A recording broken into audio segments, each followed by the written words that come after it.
수렁에서 끌어올리시고 라는 제목으로 하나님 말씀 같이 나누겠습니다.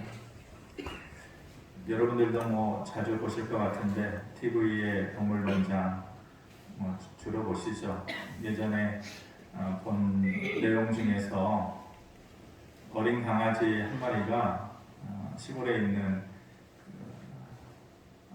논 옆에 있는 수로에 이렇게 빠졌는데 그게 흙으로 이렇게 되어 있는 수로가 아니라 콘크리트로 되어 있는 수로였어요.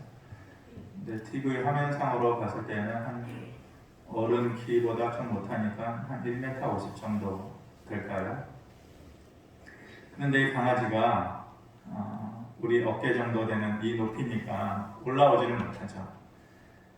계속해서 올라오려고 버둥버둥 되다가 또 떨어지고 또 그 물에 또 처박히고 또 시도하다가 또 떨어지고 사람들이 이렇게 꺼내주려고 손을 내밀어도 무서워가지고 도망가고 지 힘으로 어떻게든 해보려고 하는데 그 높이를 올라올 수가 없는 거예요.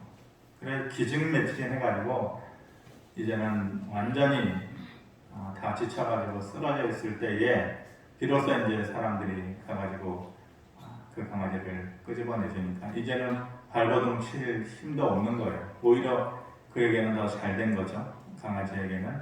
이렇게 해서 이제 구해준 모습을 본 기억이 있습니다.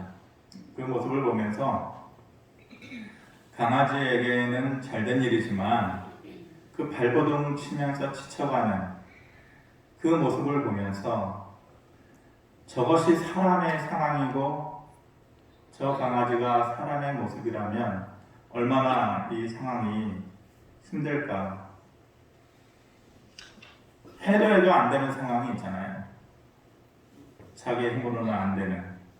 아무리 발버둥 쳐도 그 인생의 장을 넘을 수 없는 그런 상황. 그렇게 점점 힘이 빠져가는 상황 가운데 놓여지게 되면 얼마나 절망스러울까 문득 그런 생각이 들더라고요. 그런 상황을 본문에서는 기가 막힐 웅덩이와 수렁이다 이렇게 표현하고 있어요. 2절 말씀 보니까 나를 기가 막힐 웅덩이와 수렁에서 끌어올리시고 이렇게 말씀해요. 우리가 살다 보면 누구라도 이런 기가 막힐 웅덩이와 수렁에 빠지는 일이 있습니다. 그냥 웬만한 웅덩이에 빠질 수 있죠. 그런데 그런 거 말고 기가 막힐 웅덩이에 빠지는 경우가 있어요. 첫째는 내가 잘못하고 내가 실수해서 그리고 내가 고집부려가지고 빠지는 경우들이 있죠. 도박 좋아하는 사람들 도박하다가 또 그러면 안 되는데 남의 물건을 훔치다가 그렇게 해서 자기 인생을 망가뜨리는 경우도 있고 또 자기 감정을 그때만 참았으면 되는데 그 감정을 참지 못해가지고 남에게 상해를 입혀가지고 그렇게 상호간에 서로서로에게 잊지 못할 상처의 기억을 가지고 사는 사람들도 있어요. 평생의 후회를 안고 사는 거죠. 그러지 말았어야 되는데 이런 경우에는 그 마음이 쉽게 회복되어지지가 않아요. 이런 경우는 마음의 웅덩이에 빠지는 깊은 기가 막힐 마음의 웅덩이에 빠져서 평생을 그 기억 때문에 힘들어하면서 사는 사람들이 있어요. 두 번째는 어떤 웅덩이에 빠지나요? 우리가 부족하고 연약해서 빠지는 그런 웅덩이가 있어요. 능력이 부족하고 또 가진 것이 부족하고 노력이라도 열심히 해야 되는데 노력할 줄도 모르고 배경도 부족하고 그래서 늘 실패해요. 삶의 모습을 보면은 다른 사람들은 높은 곳에서 높은 위치에서 내려다보는 삶을 사는데 늘 낮은 자의 위치에서 살아가야 하는 이런 경우는 삶의 깊은 웅덩이에 빠지는 것이죠. 이런 사람들은 늘 원망해요. 자기 자신의 모습을 보면서 한탄하면서 살아가는 상황과 삶의 깊은 웅덩이에 빠지는 것이죠. 자기 자신의 부족함 때문에. 또 어떤 웅덩이에 빠집니까? 나는 잘한다고 했어요. 열심히 살아보려고 했어요. 그런데도 다른 사람에 의해서 등 떠밀려가지고 빠지는 그러한 삶의 웅덩이들 있죠. 지난 시간에 우리가 보았던 요셉의 경우가 그렇잖아요. 요셉이 뭐 잘못한 것 있나요? 그런데 그것도 다른 사람도 아닌 자기 형들에 의해서, 가족에 의해서 웅덩이에 빠지게 되고 또 죽음의 문턱까지 이르게 되는 젊은 시절의 그런 아픔, 그런 기억, 그런 깊은 기가 막힐 웅덩이에 빠지게 된 것이죠. 이런 경우가 다 기가 막힌 상황이에요. 기가 막히다라는 것이 어떤 상황을 얘기하는 것이에요? 도저히 이해가 안 되는 거죠. 내가 왜 그래야 돼? 이해가 안 돼. 왜 우리 가정만 그래야 돼? 왜 나만 그래야 돼? 이게 기가 막힌 거예요. 도저히 앞도 보이지 않고 해결 방법도 보이지 않는 그런 상황이 기가 막힐 상황인 거죠. 그럴 때는 마치 진흙구덩이 속으로 자꾸만 빠져들어가는 거. 진흙 속으로 들어가면은 힘을 쓰고 힘을 쓸수록 더 깊이 들어가잖아요. 그래서 기가 막힐 웅덩이에 빠지게 되면 내 힘으로는 절대로 올라올 수가 없는 거예요. 마치 그 콘크리트 수로에 빠진 그 강아지처럼 그 강아지에게 있어서는 이 콘크리트 수로가 기가 막힐 웅덩이 아니에요? 왜 그래요? 자기의 키보다도 훨씬 높은 벽이에요. 아무리 노력해도 빠져나갈 수 없는 그런 상황이죠. 그렇기 때문에 사람들의 손이 아니면 그 강아지는 절대 나올 수가 없었던 것이죠. 마찬가지로 사람도 기가 막힐 웅덩이에 빠지게 되면 혼자서 빠져나오는 게 불가능해요. 그냥 웬만한 웅덩이면 꼭 참고 나오는 거예요. 1년, 2년 참지 뭐. 그냥 웬만한 웅덩이면 노력하면 돼요. 그냥 웬만한 웅덩이면 옆에 있는 사람 도움받으면 돼요. 그런데 기가 막힐 웅덩이에 빠지게 되면 자기 힘으로는 빠져나오기가 어려워요. 누군가의 도움이 아니면 절대로 안 되는 거예요. 본문에 나오는 다윗도 그 인생을 살면서 기가 막힐 웅덩이에 수도 없이 빠진 경험이 있어요. 그런데 다윗은 그럴 때마다 자기 스스로 빠져나오려고 힘을 다 써버리고 완전히 지칠 때까지 자기 자신을 몰아세우지 않아요. 마치 강아지처럼 그렇게 하지 않아요. 내가 빠졌으니까 내 힘으로 어떻게든지 빠져나와야지.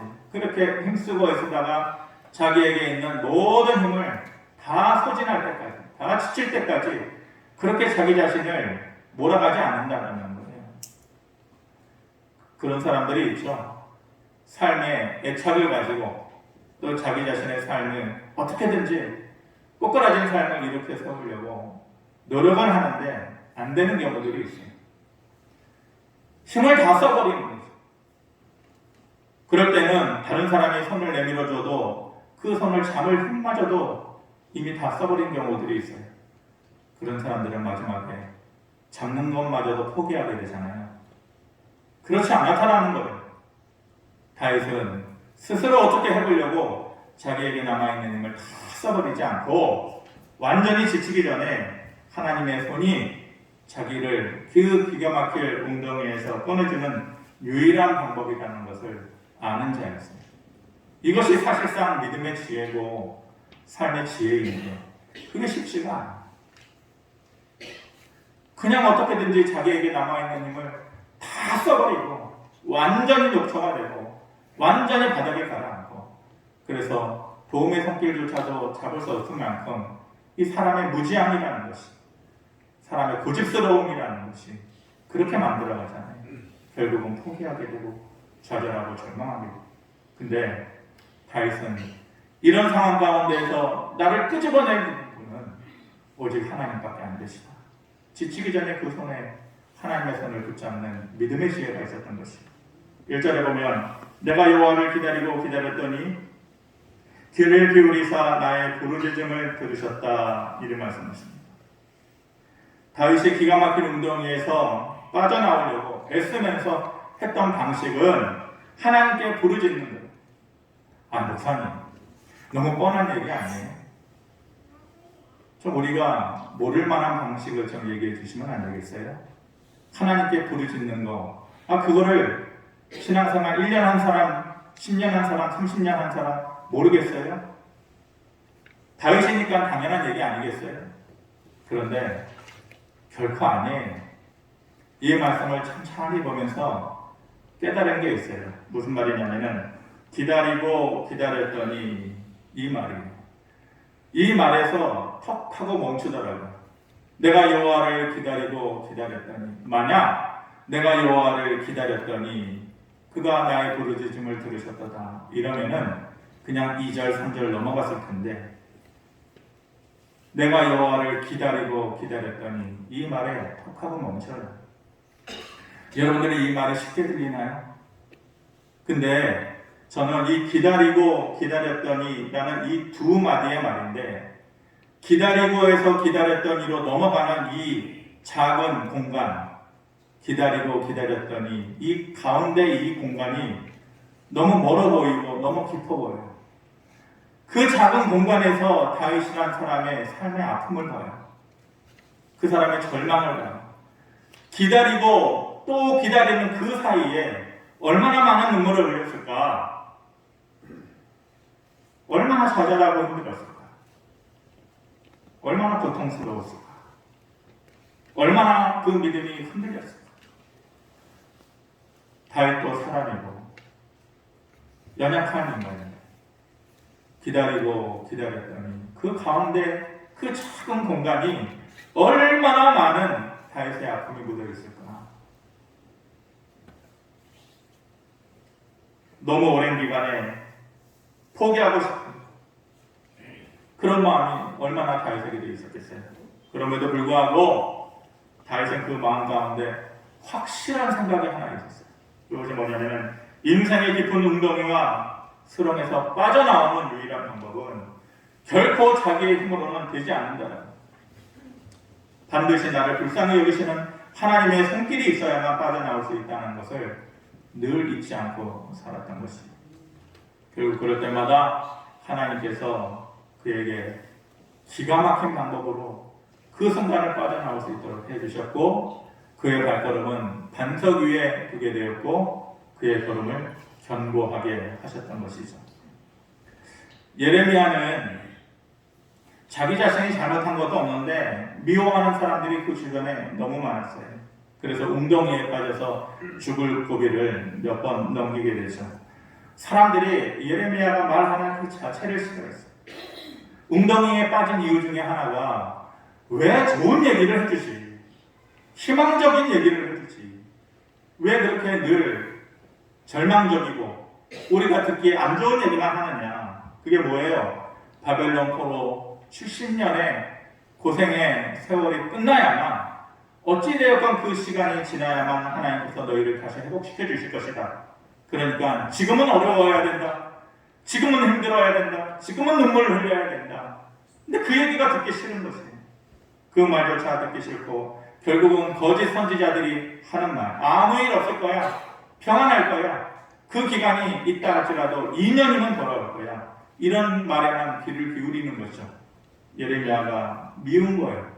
그래서 그를 죽이려고 웅덩이에 집어넣잖아요. 그런데 그런 웅덩이가 그냥 웅덩이가 아니에요. 예레미야가 빠진 웅덩이는 죽이려고 작정하고 그를 던진 그런 웅덩이였어요.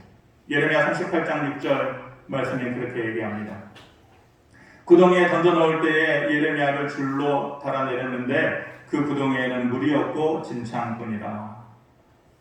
아니, 웬만한 구덩이에 발로 툭 차서 집어던진 것이 아니고 줄로 달아내렸다는, 스스로는 빠져나올 수 없는 웅덩이에 집어넣게 되었다는, 그리고 거기에는 물이 없고 진흙구덩이뿐이었다. 살 수가 없는 것이. 다 예레미야를 싫어했어요. 그를 불러가지고, 그때의 왕이 남유다의 마지막 왕 시드기야였는데, 시드기야는 가끔 예레미야를 불러서 하나님의 뜻이 무엇이더냐 물어봤던 사람 아니에요. 그런데 그 시드기야마저도 등을 돌려요. 사람들도 미워하고 그 시드기야 왕도 등을 돌리고. 왜 등을 돌리냐? 시드기야 왕은 눈치로 사는 사람이에요. 사람들 눈치, 또 하나님 눈치 본다고는 하는데, 하나님 눈치 보면서 예레미야를 통해서 하나님께서 뭐라고 하시더냐 물어보기는 하는데, 정작 사람들이 자기에게 어떤 반응을 보이느냐에 따라서 하나님의 말씀도 저버리는 사람이에요. 그의 평생에 눈치로 사는 사람이죠. 근데 사람들 분위기가 보니까 하나님보다도 사람들이 더 무서운 거예요. 예레미야 살려두면 안 되겠다. 그러니까 시드기야가 사람들의 말에 귀를 기울여서 너희 마음대로 해라. 예레미야를 죽이든지 살리든지 너희 마음대로 해라. 그러니까 사람들도 버리고 시드기야 왕도 버리고 이제 예레미야가 그 구덩이에서 빠져나올 수 있는 생존 확률은 거의 없는 거예요. 그런데 그 절망스러운 상황 가운데 기대하지도 않았던 한 사람이 등장을 해요. 38장 7절에 예레미야 같이 한번 보겠습니다. 시작. 왕국 내시 국수인 에벤멜렉이 그들이 예레미야를 구덩이에 던져 넣었음을 들으니라.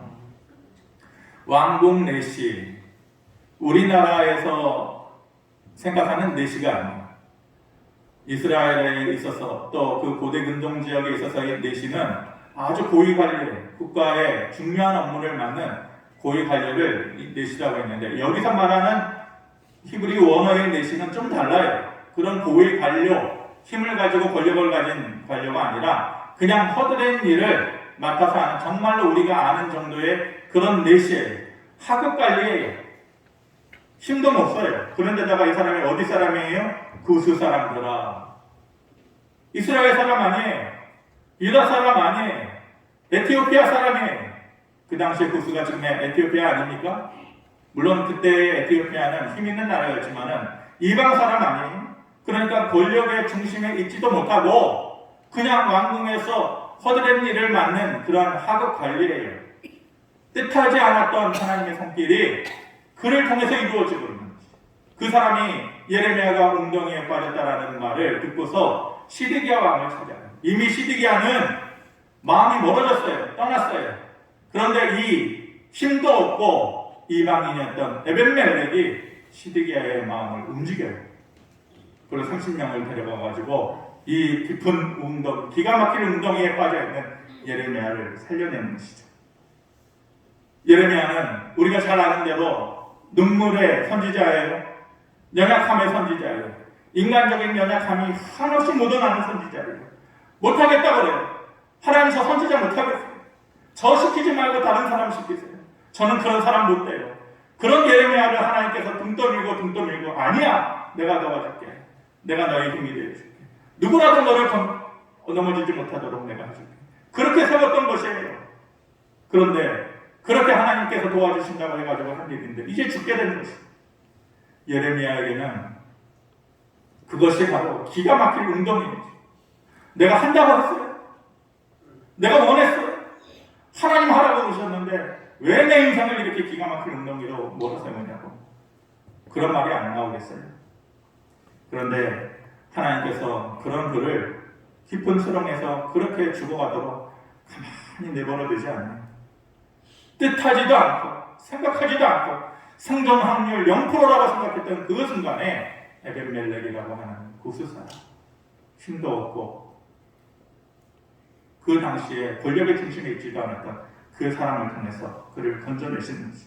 다윗도 그렇지만은 예레미야도 스스로는 빠져나올 수 없는 그런 상황 가운데에서 하나님께서 기가 막힐 방법을 준비하시고 그에게 보여주신 것이에요.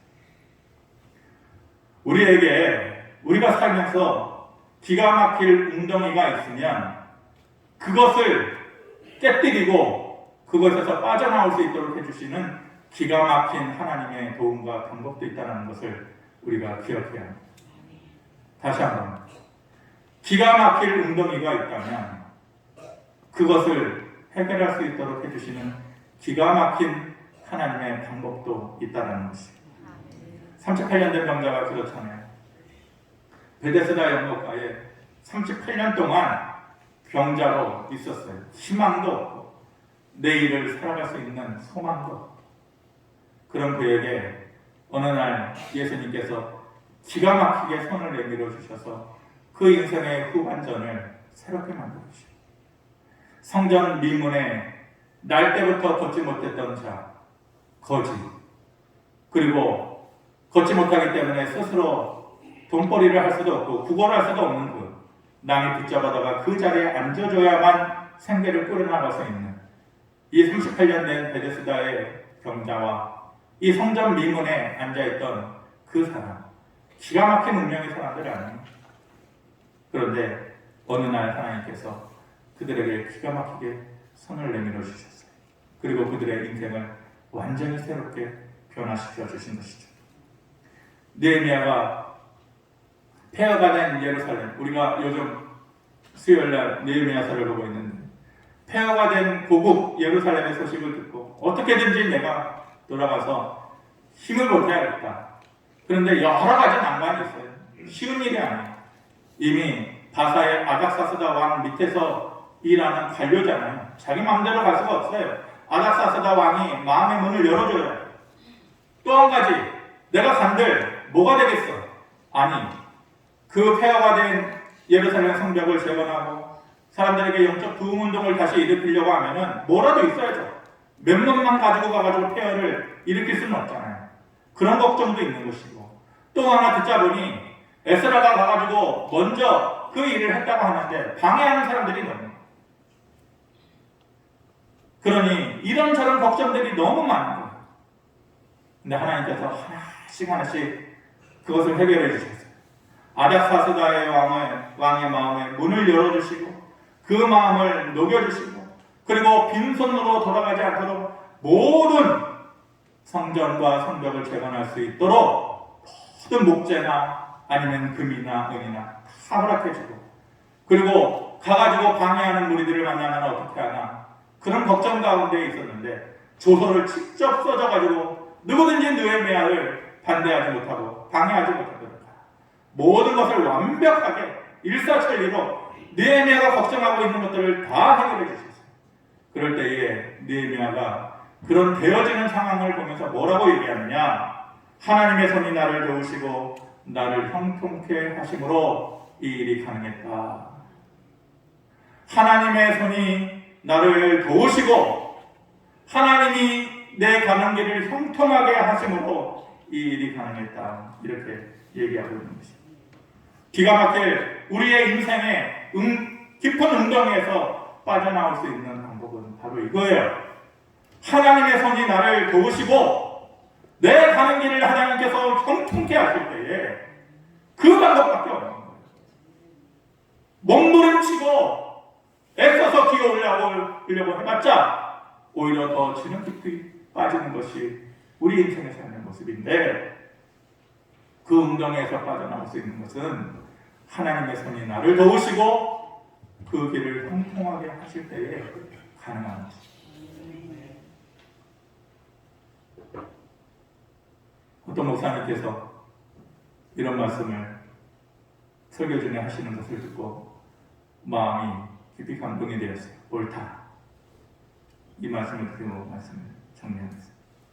뭐라고 말씀하셨냐면 잘못된 상황 때문에 망하는 경우는 많지 않다.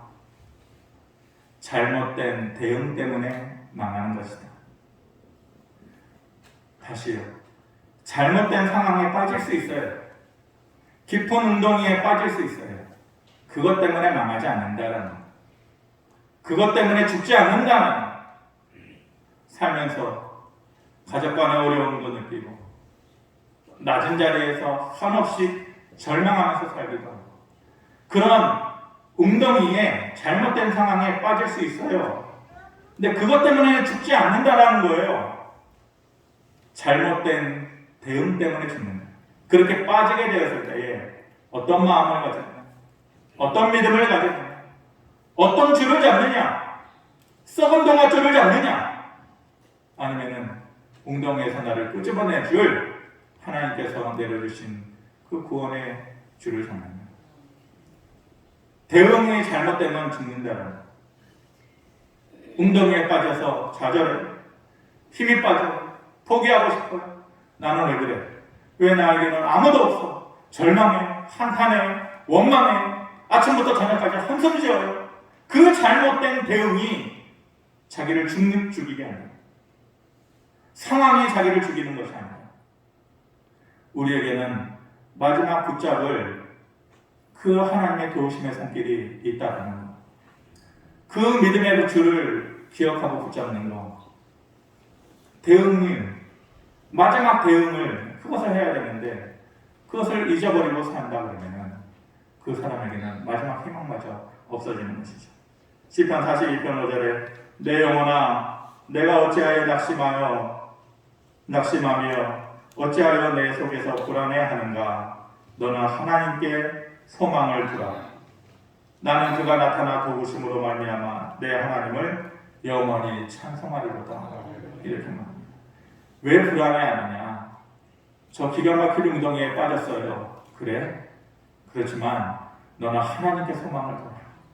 다른 것에 소망 두지 말고 너의 남아있는 그 알량한 작은 힘, 작은 물질, 작은 배경 그런 거에 소망 두지 말고 너 깊은 웅덩이에 빠졌냐?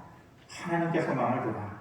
그러면 그가 어느 순간에 나타나 38년 된 병자에게 손 내미신 거죠. 성전 윗문에 앉아있는 자에게 손 내미신 거죠. 도우심으로 말미암아 내 하나님을 노래하는 날이 올 것이다. 이 말씀입니다. 기가 막힐 웅덩이에서 빠져나오는 방법은 기가 막힌 하나님의 도우심 뿐이에요. 우리 한번 같이 앞에 스크린 보고 한번 읽어봅시다. 시작. 기가 막힐 웅덩이에서 나오는 방법은 기가 막힌 하나님의 도우심 뿐입니다. 여러분 믿습니까? 하나님의 손길은 기가 막혀요. 그것을 기이한 도우심이다 하셨어요. 그것을 하나님의 열심이다 하셨어요. 그것을 하나님의 큰 오른손에 도우심이다 하셨어요. 우리가 웅덩이에 빠졌어도 기가 막힌 하나님의 도우심이 나에게 마지막으로 남아있다. 그 믿음이 있다면 내일을 바라보는 우리의 마음이 훨씬 평안해질 것입니다. 그 하나님의 도우심이 있기를 바랍니다. 고마우신 아버지 하나님, 살다 보니 이런 웅덩이 저런 웅덩이에 빠지고 깊은 수렁에서 숨 못 쉬고 그렇게 발버둥 치면서 살아온 때들이 우리 모두에게 있었습니다. 아버지 하나님, 하지만 웅덩이에 빠진 것만 생각났지 기가 막힌 하나님의 도우심을 구할 생각은 못하면서 살았습니다. 우리에게 연약함이고 그것이 우리에게 무지함이었습니다. 아버지 하나님, 아무리 기가 막힐 웅덩이에 빠져도 그거보다도 더 기가 막힌 하나님의 도우심이 있으면 언제든지 내가 나올 수 있으리라. 그 믿음을 다시 한번 우리에게 새롭게 심어 주시옵소서. 그 믿음으로 한 주간 살아가고 승리하게 하여 주시옵소서. 예수님의 이름으로 기도하옵나이다. 아멘.